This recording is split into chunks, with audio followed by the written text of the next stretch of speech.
a man of lawlessness. The Bible describes the man of lawlessness as the antichrist who will come into the world seen in the end times right after the rapture of the church. In 1 Thessalonians 4:13-18 talks about that. The antichrist is given the title man of lawlessness because he will oppose everything that is biblical, everything that is God and his law. He'll be completely lawless, but do so under the cloak of a false pretense of bringing peace to the world.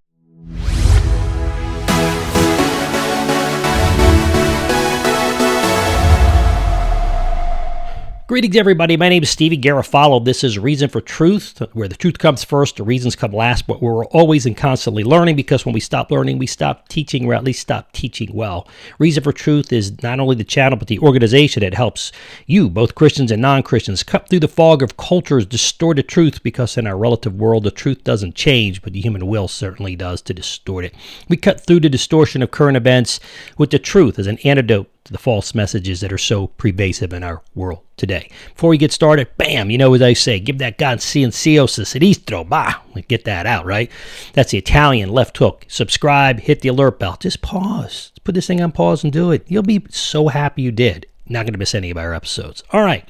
Listen, the Bible speaks about the man of lawlessness in 1 Thessalonians and also in the book of Daniel and elsewhere. When we study the biblical model of the person that is the man of lawlessness, we find a number of modern-day lawless men and women in our world today who look very much the same. Today, I want to take a look at a number of modern district attorneys found throughout the United States in light of their being lawless. To be clear, there are many good DAs, district attorneys, who uphold the law out there. Most are, actually, and overwhelmingly, but then there are numerous lawless ones as well, mainly in the big cities by design. In the United States, speaking here, that the district attorneys are often referred to as, again, DAs. Each state or city or district or different areas have district attorney. Furthermore, there's one attorney, a general over the whole United States, and he kind of gives direction to all the state's district attorneys throughout the country. All right, what's the role of a DA? I want to get into that before we talk, get biblically on this. A district attorney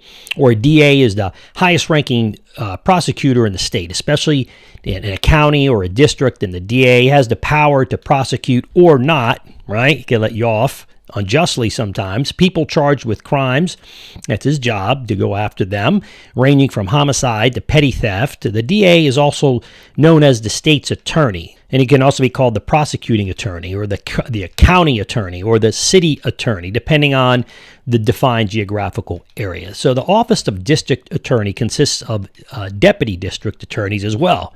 So you see, this is bigger than it looks like, and assistant district attorneys who are supervised by none other than a DA, a district attorney. But according to IgniteNation.org, the responsibilities of the district attorney is centrally focused and is one of the most powerful local officials in the district and state. Most people don't know that. So they look at the election process, they just think, hey, who's the district attorney?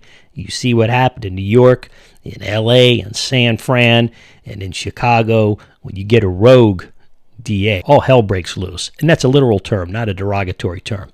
The district attorney's primary responsibility is protecting the rights of both the innocents as well as the criminals. And when a person is arrested for a crime, the DA decides who to prosecute and if they will prosecute at all. So when lawless district attorneys are put into office by any means, their district becomes lawless. In San Francisco, when they voted in their lawless DA, all literal hell did break loose. So what happened?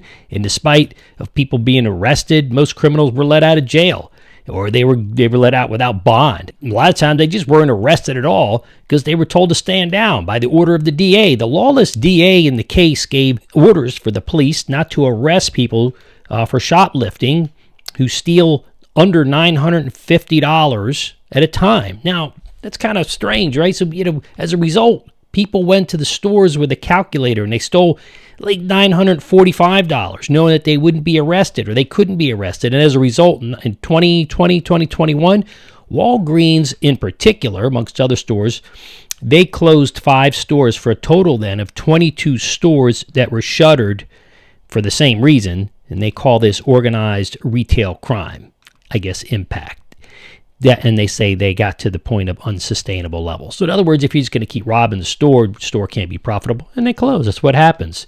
Go to any communist, by the way, or any country like that that's been run for a dictator for any period of time, and you'll see exactly what happens. I spent some time with an organization in Romania, and I went there for a visit, and this is in the 90s, and their monthly salary on average was $50 for the whole, like, your living expenses. Finally looked at my buddy Pat, and I said, Pat, I'm still not getting it. And he says, no, you don't, do you? Steve, there's nothing to buy. See, when you're inside a communist or a socialist country, you begin, and you even see this in Europe, right? When your capital gains and when your taxes are so high, no one starts businesses. Now, this is not designed to be a critique on taxes or government, because it's not, but it is to be on the DAs. But this plays into it from the sense that if you destroy your business base, there's just not going to be anything to take from. So the government misses out on the tax revenue, but people as well don't have anything to buy. Now, as an impact on the community here with Walgreens, it was enormous. Families begin to move out. Listen, how could you live without really having, think about what you do get when you really get sick and you need something at the drugstore. And for a lot of people, that's much more than just drugs.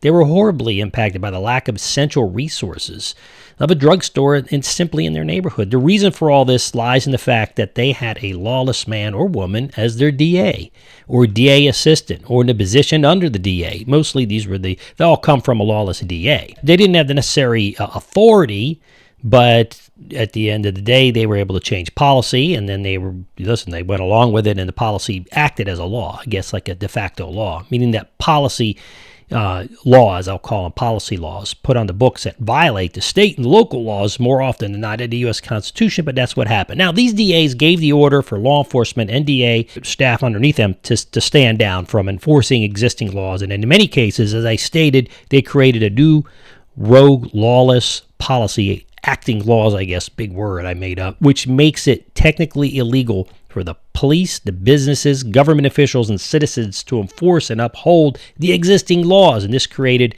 a climate where there's no rule of law, and as a result, cases of murder, rape, drugs, prostitution, assaults, and theft went through, and in some places are still going through the roof. Sounds crazy. That's why, because it's very real. It's happening in cities all around us in the United States. And the good news is that cities like San Francisco and Philadelphia have begun to recall their rogue lawless DAs in an effort to restore peace and law back into their cities. Now, I can't say if they're going to be successful or how successful in the short run, but I give them credit for trying. And then the next episode of what I want to do is I'm going to jump in a little more deeply, and I'm going to get more into scripture about one in particular DA, district attorney, who was just recalled. The reason why am I going to single him out? No other reason. He was the latest guy in the news, and it's the freshest in the news. And so if you read it, you can go back and see what happened. So listen, make sure you subscribe. Boom. Hit that alert bell. Then make sure you join my community at StevieGarofalo.com. Make sure you tune in for part 2. I'm your host, Stevie Garofalo, and this is your Reason for Truth for today.